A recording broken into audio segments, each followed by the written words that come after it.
Welcome back, Portugal Junkies. Hello and good morning. We've had one of the best weeks ever in Portugal. Ever? I'm serious. Weather-wise? No, I mean all in. Oh, well, that's a big statement. Well, it's been beautiful. It has. We've really been lucky recently with our weather here. But it's been like mid-70s and gorgeous blue, Carolina blue skies. Sure. Yep. Yeah. And so we've been I've been to the beach twice this week. Took the ferry over, went to the pool once. And for a long bike ride, which we shall not discuss further. I'm just not a cycler. Okay. Let's not discuss it. It really was fun. I'm just not the most athletic or adept at the biking situation. I will take my cues from you. I just don't like biking around people or cars. Okay. So where can I do that? Nowhere. Not many places. Yeah. So anyway, stadium. We've had a lovely, lovely, lovely week. Yeah, absolutely. So we thought today, this is a pod that I feel like we've been thinking about doing since we initiated the podcast and launched the podcast last year this time. But we've hesitated to talk about this in detail because, I don't want to come across as elitist.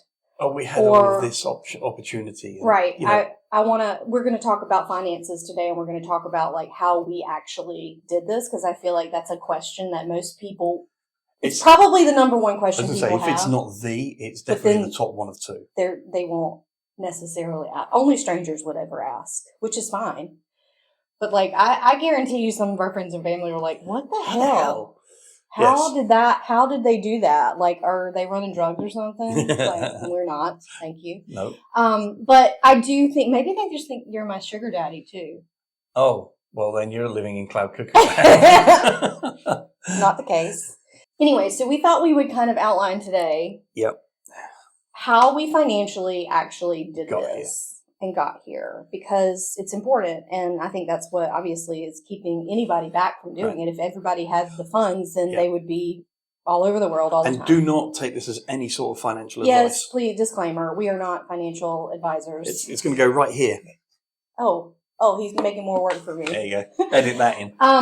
But again, disclaimer that we're not giving financial advice. We're just sharing what we did to get here. Yeah. And just as a reminder, we came over on the D7 passive income retirement, quote unquote, visa. Yep. Okay. So a little history, this was designed with retirement age folks in mind. Yep.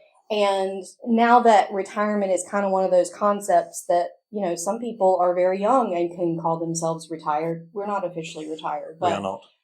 There are ways that you have passive income, right? That are not traditionally like Social Security or investments or whatever, that can still qualify you for the D7. Before we get into the finances, though, I will refer you back to the D7 episode from I want to say it was within the first probably 7 or 8 podcasts. Yeah, it was a two-parter, wasn't it? It was a two-parter, and the beginning of it the first part is very detailed about how the D7 works and how do you prove passive income. So that can come from a lot of different sources as an overview. But again, we're not going to get into the D7 stuff today, really. We just want to dive into as a broad outline. Yeah, how we did it, how we financially made this happen for us, and how we're living today, basically. How it continues to work. So if you had to whittle it down into what is the overview? How did we do this? Well, we started off with just surviving on a day-to-day basis on your salary alone. Yes. So you had a corporate gig that funded our daily living, mortgage, etc., etc. Right. I was doing real estate for the real estate company. We had a real estate company in our name as an LLC, and so everything that I earned through that, we just put in the Portugal pot. Portugal pot. Different PP.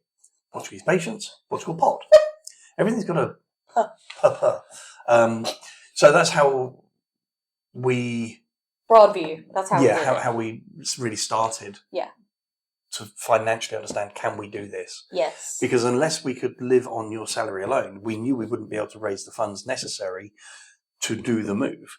Or if we did, it would take a lot longer to raise those funds my side. I don't want that people to take that in a way that means that we had to, that it cost a lot of money to move. No. Because but I understand what you were saying. I'm just wanting to clarify. I think once we decided that we wanted to apply for our visa and see if this could be a reality for us. Before we did that, I think we both had to mentally come around the financial piece, which is always the biggest piece, right? None of us are just, we certainly aren't just flush, like you call it. So we had to do some strategic, let's think about how we can do this, plan it, and then start doing it. And then that gave us the confidence to know that we have this Portuguese pot. Yep. And if we do get our visa, we're going. We're good. And I think for us, we had many conversations about, what would make us comfortable. And I still don't even know what we landed on. I just think from that point on, we were just tucking away any income that you made in the real estate gig into the Portuguese pot. Yeah. Would you agree? I would. Absolutely. Yeah. It was absolutely necessary to do it that way. I think if we tried to do it any other way, I don't even know if there would have been another way to do it. I think that's why it's been hesitant about doing it. It was a clean way of managing it. Yeah. It was saying, okay, we can live day to day, 30 days a month, whatever, on yours. Yeah. Everything else drives the time frame that we get to move. Right. It drives the opportunity of raising funds for what we want to do. Yeah. What do you think the Portuguese pot paid for? The actual visa application, which is a couple hundred each. Yep. We had to find and fund a house over here or a place to live, which is biggest. Which is where we ucked up. But it's also the biggest. No, even if you didn't ucked up, right. It's still going to be the largest sum of money going out. Correct. That is the biggest upfront cost that one might have to figure out. And I think if you you can tailor it back and say, okay, if we hadn't decided that X number, so in this case that 2,500 was the number for the rent. I still shudder when I hear you say that. But if we hadn't have thought that and we thought 1,500, then we could have been at the financial goal earlier. Because, we're not having to save as much before this glut of money. So it's all really dependent on family size and desirability, where you're going to live, all those sorts of things, which are completely... But I will say this. There's also the structure here of when you get your apartment, a lot of times the landlords want 2 or 3 months of rent up front. Yeah. It will apply on the back end of your lease. And you'd also have to do a deposit month usually. Yeah. So that's where the upfront money for an apartment can really come into play with your budget and what kind of money you would need to set aside. Yeah. Some of that is just dependent on the area. Some of that you can negotiate. I encourage you to negotiate those things. Definitely.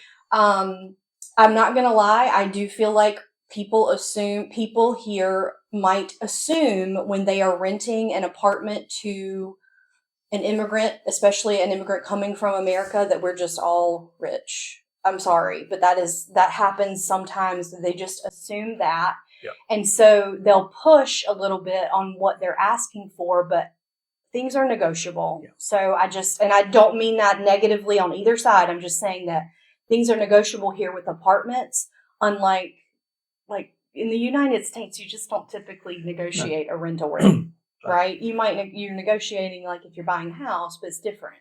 So anyway, that's a big upfront cost. Yep. What else? Insurance, medical insurance. You've got to have private medical insurance in place. travel. Travel insurance. And that was what? Oh, yeah, okay, sorry, I'm thinking. A couple €100 for a 6-month period for 2 people. But also, when you get here, you've got to think about, okay, well, I've got to switch from that. If you want private medical insurance. Yes, which we encourage. Which I would absolutely advocate for. You got to think about that cost. That's another, for us, like near what, 300? Yeah, a month, 270 for both of us a month. There was that. There's all the airfare and luggage cost to get here. Mm-hmm. The stuff for the dog. The vet fees and the USDA certifications. Yep. If they're not already rabied, which generally speaking most dogs are, you've got to get all of that done.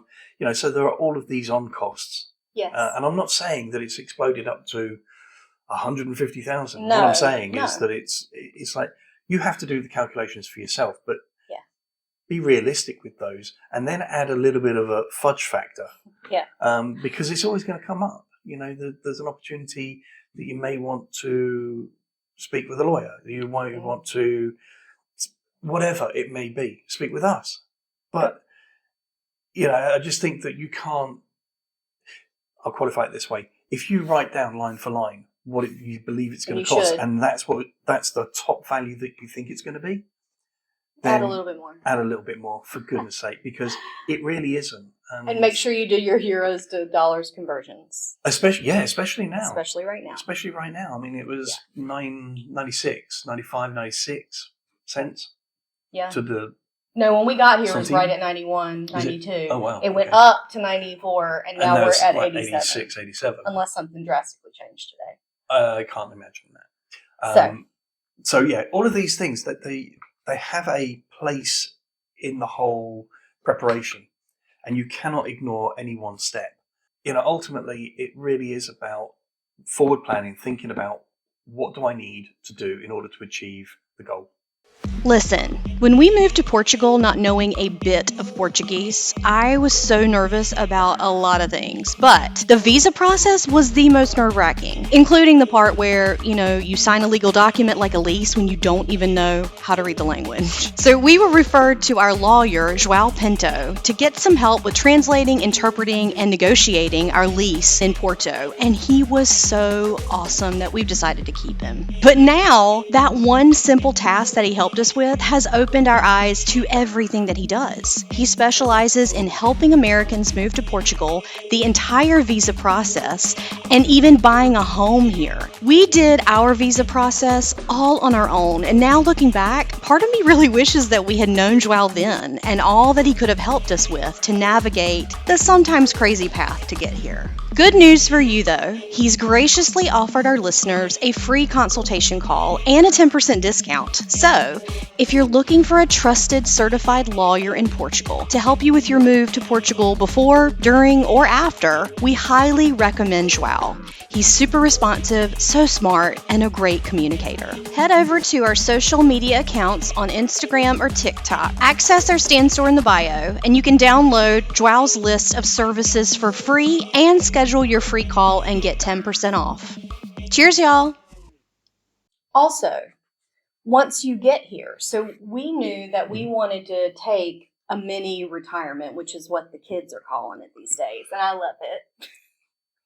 I have no understanding of their language. It's true though. It's exactly it's basically this concept of I might be mid-30s and I'm gonna quit my corporate job and I'm just gonna take a year off, and it's a mini retirement, and I will figure it out when I get back. Right? Well, back in my day, we would call that a gap year. Yeah, we call it that too. But that's usually a gap year for us. Is usually right after high school. Okay. You don't go straight into college. Okay. Sabbatical, whatever. It is what it is. Also, the thing financially that we wanted to take into account is that part of this was not jumping from the frying pan into the fire over here, meaning we were so burnt out of of life and jobs and corporate and rat race and blah, blah, blah, that we didn't want to hurry up, get over here, and then not have some time to just enjoy and breathe and figure out what we wanted the rest of our lives to look like in terms of work. Yeah. This is another reason why we wanted to do the D7, because it gave us options. Yes, it's a retirement/passive income visa, but it doesn't prevent us from working from a Portuguese company or a local whatever. I mean, you have to wait until you have your physical temporary residency card in order to do that, but it doesn't preclude you from doing it. Right. And so you also, depending on what your plans are, need to figure out that funding too. Once you're here, what does it cost you daily life to live here? Right. And how are you going to fund that? And how many months do you have saved for that? All the things. So those are the things that we were taking into account. Right. Also, though, we had our house that we rented out. So we were not able to use the income from the rental of our home as part of the application. Right. But once we were here, we were getting that income. So So we built that in on the backside of things. Correct. And so these are things where people are like, how are y'all doing that? Well, I mean, our home in Charlotte funds quite a bit of our just normal everyday life here. Yep. It doesn't cover all of it, Yep. but it covers most of it. So then you can kind of think how far your true expenses are going to cover you for as long as you are intending. And that will help you figure out how much you would want to save or have tucked away in the Portuguese pot. Yeah. In the part. Yeah. So ultimately, it's a twofold thing, isn't it? It's a case of how much is it going to cost me to get there, and then how much is it going to cost me after I get there? Yeah. And I mean, let's lay it out there. Those sorts of things. How much money do you remember? I don't even remember now. How much money did we tuck away? This was probably a good year of your, maybe up to a year of your income. I know. And you did really well. I think it was 60 or 70,000 that we were able to tuck away, 64, which is really hard for me. Like, it's hard for me to share that, but I want people to understand. It's like that amount of money allowed us to do our dream, and everybody has a different dream.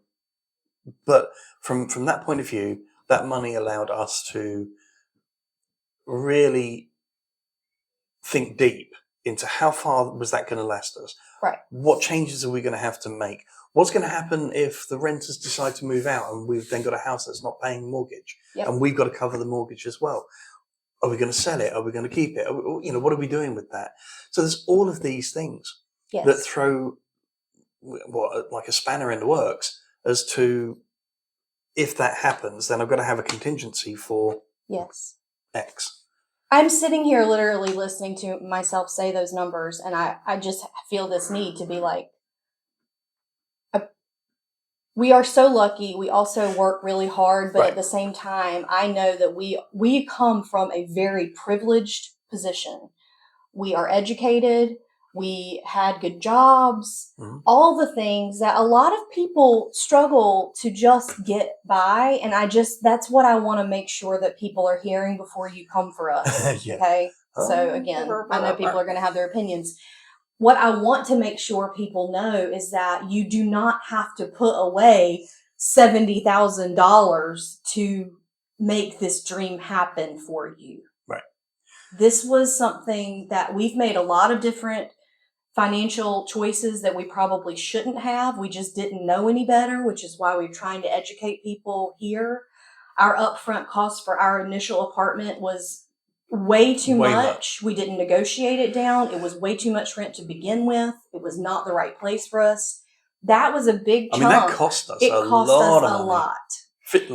Actual dollars. Actual dollars. And so I guess I just want to think and say out loud that we are sharing this in terms of a strategy, but not necessarily about a number, right? Like that was what that's a good way of putting it. We felt comfortable with. It didn't even come down to that. It was just from now until we move, we're just going to sock money away, right? And so it ended up being whatever it was going to be. Yeah. Living off of my income and socking away anything that Mark made at the time. I get it. Not everybody is in that situation, but there are plenty of people who we have met who have moved over here, and were in completely different family structures, right, than us. Yep. There are possibilities. You just have to find the right strategy and really think through your budget, your income, your all the things. Timeline. Right? Timeline, all of that stuff. Yeah. And I would say biggest piece of advice, not financial advice, but biggest piece of advice is legal. You've got to talk to someone that can give you the financial advice. Yeah. Right? And if you've got a good person, then they're going to tell you the truth about what you actually need to do. Hey babe, how many times do you think that we rode the should we or shouldn't we move to Portugal roller coaster before we actually did it? I don't know, maybe like 193 times. Wouldn't it have been so cool if we had us during that time, to talk to? Absolutely. I'd love talking to us. Me too. So, we've decided we are going to be the us we needed for you guys. If you want to shoot the shit, ask us anything, or just get some real life perspective from our experience of moving from the US to Portugal, we are now opening up our calendar for one-on-one calls. We can also hook you up with some of our best legal, immigration, and tax partners who helped us along the way. You can choose a mini call for 30 minutes, or if you're talky like me, an hour, and we'll hop on Zoom together to answer anything we can for you as you try to decide what's best for you in your potential move to Portugal. Book with us right now on our Stan store at stan.store/PortugalJunkies, and we'll see you there. We had a great financial advisor because when we were talking about our investments and things like that, which we didn't even really use the time, it was a situation where we were like, so this is kind of our plan. Like, can you help us? Think? Like, what do you think? And he was like, I think that's amazing.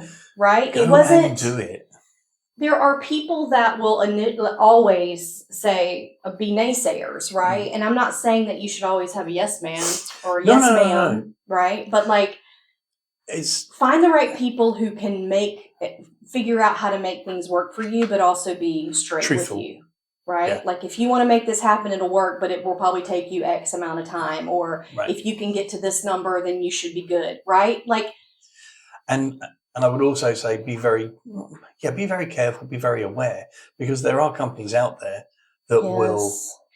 Yes, there are. Have you over. And I saw one on a forum the other day. I'm not going to repeat it. This is an immigration, like a visa company that helps you from beginning to end. But this is a UK based one. Yeah.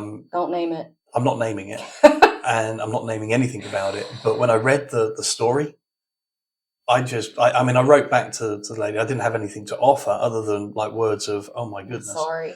I'm really struggling to understand, and I'm so sorry for you. And I think her husband as well. But, just make sure it works for you. Yeah. That's really what it comes down to. Does it physically work for you? Does it mentally work for you? Time frame wise, can you get all your ducks in a row? A lot of it is just having the right people on your side. Also remember, again, we came here on the D7 visa, which is passive income. And that I'll highlight really quickly. Passive income is your investment dividends, Social Security payments. If you have multiple rental properties or something that would fund you here when you're living here, not like ours, because we were living in ours. We couldn't prove that, right? We had to rent it after we moved. Yep. But if you are an investor who has multiple rental properties that has a profit of above what the Portuguese minimum is that they're looking for, which is about $1,000 a month right now. Those are all examples of passive income that may qualify you for the D7 passive income retirement visa, which means you do not have to be working a traditional job. If none of that applies to you, the other option that I would explore is your DA, which is the digital nomad visa. And this is essentially you have a job that will allow you to work in Portugal. And it meets the requirements of the DA, which I don't know off the top of my head. I feel We're not going into that. Yeah, it might be more like 35. Yeah, it's definitely 4,000 a month, something like that. It's closer to between 38 and 400. I think it's something like that. So, again, what I don't want this podcast to do is discourage people. Mm-hmm. It has to be enlightening, but it also has to come with the measure of truth to say, right, this is how we did it. It is not all plain sailing all the time. Right. But when you hit milestones, it is such a relief and such a pat on the back to yourself and to everyone that's involved, because it can be stressy. There's no doubt about it. Of course it is, but it's so worth all of it. Gosh. Right. And I guess I just want to reiterate, and I've said it on here many times, where it's like, if something in your gut is bringing you here to this place, meaning you're thinking about moving out of the States and potentially even moving to Portugal, it's there for a reason. Like, your gut is telling you something for a reason. And I encourage everybody to take a yes approach, that you absolutely can make it happen. Yep. It just may look different for you than it does for us. And you need to find the right resources and people to help you create the plan to be able to do it. Right. So I hope that, like, sharing, our specific numbers and things like that doesn't discourage people, because, there were times when we still felt like, this is it exactly. But I think that's just an individual thing. You have to figure out how to get yourself qualified, but also then think about, like, what your plan is once you're here. Yeah. And there are just so many remote jobs, it seems like, these days, that are being more and more willing to be like, I don't care where you are. Right. I don't care, any of that, as long as the work gets done. It's not necessarily the corporate juggernauts. Right. So things are changing, and I feel like there's just opportunity. There's opportunity to change with the way times have changed since COVID. Well, it gives everybody a lot of opportunity, as long as you find the right employer that, supports remote work. Yeah. It's amazing. You can do what you need to do. Yeah. Well, I hope this has been helpful and informative, and helps you kind of see a little bit of how we have accomplished what we've accomplished. Right. But again, you have to have your own plan. Yes. Absolutely. But next week, we are going to talk about work opportunities, like what our plans are for traditional or non-traditional work, now that we've been here for 16-ish months. Mm-hmm. But the big piece of this is, like, how it ties to worth and what we feel about that, because we've been talking about that a lot lately. We have, yeah. So I feel it warrants a podcast. It's kind of like having grown-up conversations. Once in a while we have one of those. Once in a while.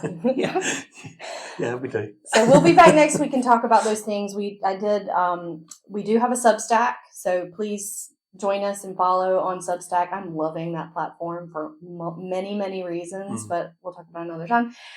But we do blogs and stuff on there, and it resonated with someone big time the other day, because I was talking about worthiness and work and how they're tied together at 46 for me, where it's like, I'm not currently working, which I'm enjoying, but then there are days where I have a worth problem. Right. So anyway, we're going to talk about that next week. We'll talk about that next week.